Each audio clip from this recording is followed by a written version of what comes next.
来讲，这间远东纺织厂记录真歹，过去6年内就发生5起的火警。住伫附近的乡亲讲，3不5时就发生火灾，互因感觉真惊狂。讲拢会闻到震动的臭味，因真惊迄是有毒的气体。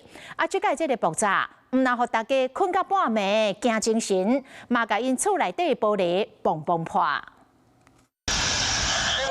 火有够严，这是3个月前远东化签厂的画面。3个月前，这个火警，铁片仓库堆了有真侪化学废料，3楼仓库甚至阁有3200粒的臭油。火毋但窜了真紧，拍火时嘛增加困难度甲危险。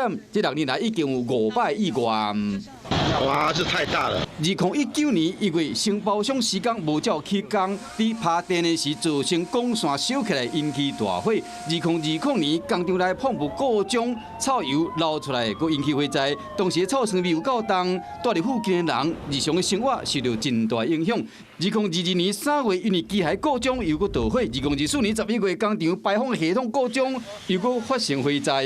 这摆爆炸，机房的机具甲天棚崩坏了，现场佮有真侪棉花等，真够导火物件，非常恐怖。住伫附近的人讲，火灾遮侪火因住着会惊。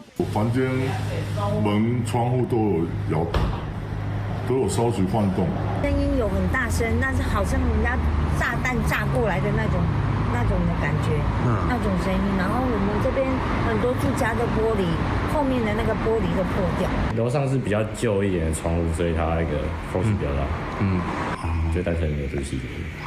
附近的乡亲讲，这个厂房有较旧希望讲消防设备、工厂的机具拢会当好好检修。毕竟厂房外口有搭安全第一，在地人的安危嘛袂当无要无紧。Hello， 我是蒋欣梅，想要抢先掌握最及时的新闻资讯吗？赶快订阅、按赞、开启小铃铛，锁定华视新闻 YouTube 频道。